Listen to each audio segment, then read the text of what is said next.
Hi there, this is Ron Rogers, and this video is titled Better to be Lucky Than Good, T-37 Fuel Emergency. Now, the trainers didn't have a lot of endurance as it was. On most missions in the T-37 and the T-38, if you got a 1.2, that was fairly normal. Some people on a long cross country, really conserving the fuel, like in the 38, they could get maybe a 1.8, stuff like that, but that's kind of pushing it. These weren't long-range aircraft. They didn't have a lot of fuel, so when you ran into a problem with fuel, you could really have a problem. Now, I'm going to tell you about this situation. Like I said, this is a situation where I could have been in serious grief, but I was very fortunate. All right, so there is a fuel low level warning light. That's right up here, and that light measures from the center tank, the fuselage tank, and that's the tank that feeds the engines. The two wing tanks dump into it, and that feeds the engines. And when you're down, when that light comes on, it's a red light. When that light comes on, you're down to 380 plus or minus 20 pounds. Depending on where you are, the power settings, stuff like that, they normally assume you should be in the traffic pattern if your fuel's getting that low. You probably got 30 minutes or less of flying time because your fuel usage, of course, is higher at the low altitudes and things like that. So that light comes on, you should be thinking about getting the aircraft on the ground. Now, this is the guidance that the Air Training Command gives you, the fuel requirements. And it says basically if you're a solo student and you're going to have 400 pounds at touchdown, not right now, you're going to have 400 pounds at touchdown by the time you pitch out, come around land. That's minimum fuel, and you need to call minimum fuel. If you're dual, you got an instructor with you, that's 300 pounds at touchdown. Okay, so the call they give you an example there is card 10, gear check, full stop, minimum fuel 300 pounds, and you're supposed to keep repeating that, on every check-in and stuff like that. So that's the fuel in the pattern. And here I'm talking about the fuel system. Of course, there are three fuel tanks, the two wings and the center tank. Now, as you can see here, normal operation fuel is transferred under pressure from the wing tanks to fuselage tank in equal quantity by an electrical proportioner pump, and I'll show you that. The proportioner pump operates automatically when fuel quantity in the fuselage tank drops below a preset level. If you got a problem, you can go to emergency fuel, emergency feed, and it's supposed to gravity feed, and usually it does. I'd had a problem. See, the float switch here, and I'll show you a little bit better picture of that float switch. But here's the general information about the fuel system out of the flight manual, the Dash 1. Now, the yellow arrow points to the proportioner pump. You got one pump, electric pump. It's a single point failure type of thing. The green arrow points to the float switches, and there are three of them. They're in this little tube, and they're just these little float switches, and they can get gummed up and that, and they can stick. It's not uncommon at all. It's kind of a Mickey Mouse Cessna operation there, and it can cause problems. Now, you got the three switches. The one in the middle, when that switch is activated, it closes a connection. It starts that proportional pump. It pumps fuel in until it gets the top float switch, the top little black line there, and then it shuts the pump off. Now, if you get to that middle yellow float switch and the pump doesn't come on and the fuel keeps going down, you get to that bottom switch and it turns on the fuel low light, the little red light there. Red light, not a good thing to do. Good thing to have.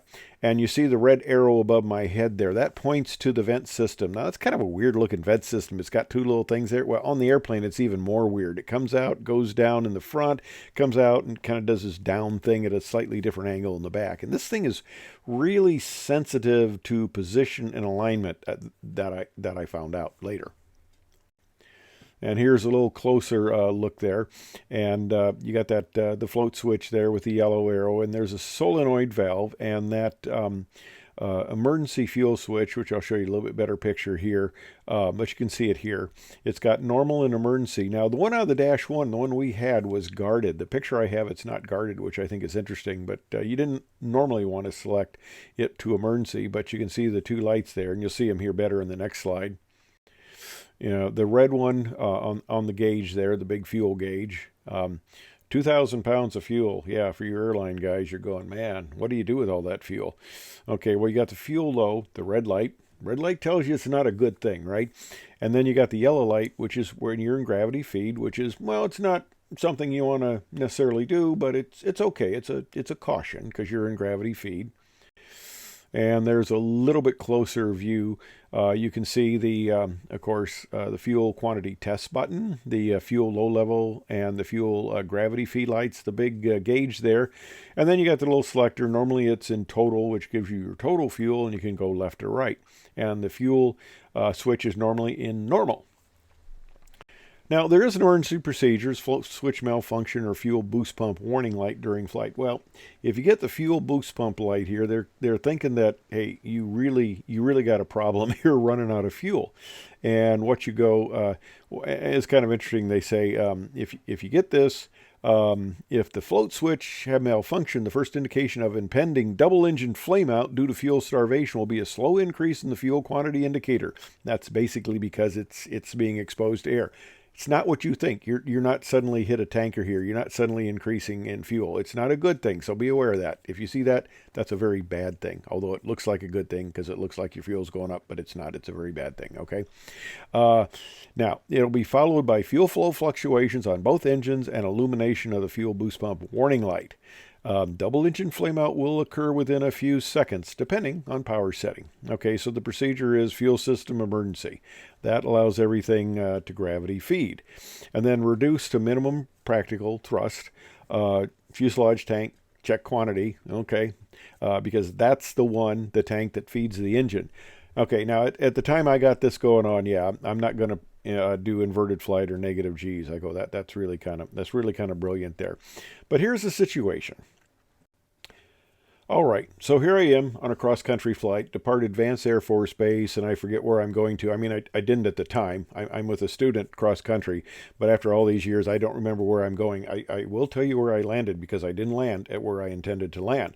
But, okay, I get this low fuel light, 380 plus or minus 20 pounds here. Okay, I got 30 minutes of fuel. Hey, no big deal. I've had this before. Go to emergency. We keep plugging along. I'm going. And it's not transferring. The fuel quantity is going down. We're down to about 300 pounds now, and it is not transferring, and that's not a good thing. So a lot of things go through the head. First of all, descent. Well, what's it going to take me to descend? It's going to take me about 60 pounds, and I'm going to get roughly 30 miles distance. Okay, so I take 300 minus 60. I got I'll be 220 on the descent, and that's just going from right where I am right now down to what would be a pattern altitude. Okay, but I'm only going to get 30 miles. Well, let's look at endurance. Okay, if I go to maximum range here, and I've got about okay, we're talking 300 pounds here. We'll get a little bit better look at this, but the thing I want to point out here is the speed you want to be maintaining to get maximum endurance. It's 125 knots indicated, or knots calibrated. Actually, you know, these are graphs, so they're very particular here. Calibrated as opposed to indicated, true, and all that stuff. But okay, at roughly 120 knots, 2 miles a minute. Okay, 15 minutes of fuel. And we can look at it a little closer here because I'm there at about 300 pounds, and you follow the lines up and stuff. You can see kind of the depiction there. But, okay, I got 15 minutes at 2 miles a minute. That's 30 miles. So, hey, you add all this up together, and I am going to be out of fuel without having gone more than 60 miles.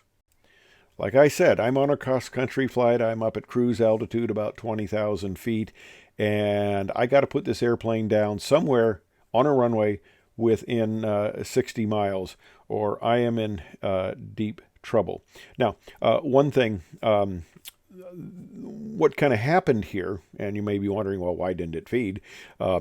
When you go to gravity feed, and you don't do it very often, and they probably do it on the functional check flights, they probably check that system out, but I found out from the maintenance people, I did survive this, I found out from the maintenance people that the fuel vents that are in the wingtips are really touchy on the alignment. It's a little thing that comes out and it goes down, has these weird little shapes in it, and if that thing isn't aligned, the fuel won't feed gravity-wise out of the tank. You can pump it out, but it won't feed under gravity. And both of these fuel vents, which they had to, they replaced or re-rigged, or they did something to get them to work, but both of those were not properly configured, so it was not gravity feeding.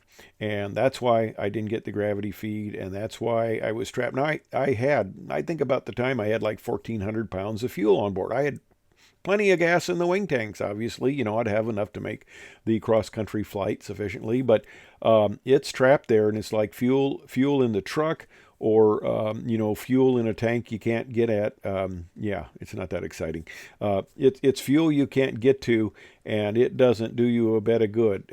Although if the aircraft burns, when it crashes, at least they knew you didn't run out of fuel, although they wondered why you crashed in a field if you had fuel. Anyway, digress here. But here's the point. I'm cruising along. I'm realizing that this is not good. This is just a not good scenario. I've got very little time to get this thing down. Well, here's where the better lucky than good comes in. All right, due to political influences, I'm not sure if it was LBJ or even before that, but Texas had a plethora of military bases. And at the time, we had 10 Air Force flight training bases in the United States. We had mine at Eden, Oklahoma. We had Williams out at Phoenix, Arizona. And then we had Moody in Valdosta, Georgia, I believe it was. So the remaining 7 Air Force training bases, for some strange reason, were in Texas.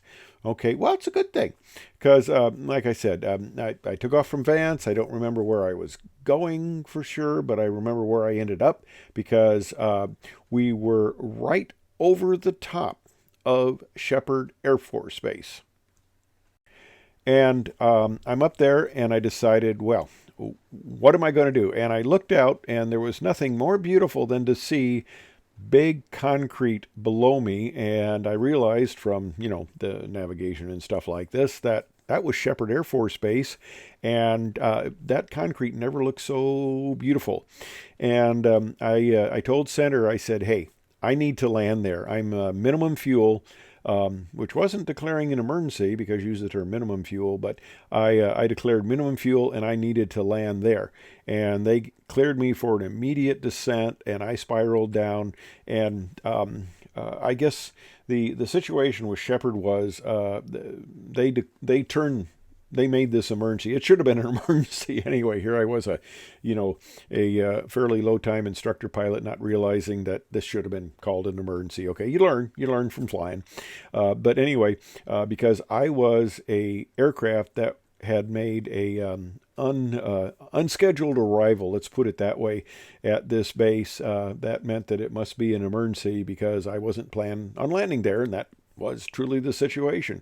So I spiraled on down, entered the pattern, and I was never so happy to see that base.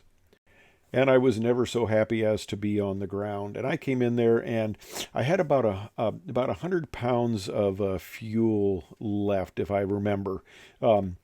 So it was pretty skosh. I was able to taxi to Parkey without Flaby get anything out. And of course, I'm stuck in Sheppard for a day or so. I forget exactly how long, but I had a nice talk with the mechanics, the maintenance people, and they were explaining the whole situation to me and why I got into the thing I did. So this is my tale of a T-37 fuel emergency and why it was better to be lucky than good. Now, the T-37, you can put on, 4, even 3,000 feet of runway, you could put it down there. It's kind of like a little airplane in a lot of respects. I mean, it's straight wing, it's reasonably low speed, and you could put it a lot of places. So if I would have had any civilian airfield that I could have landed at, I could have landed at it. So that would have been good, but it was best to be able to land at a military base so I could get it fixed.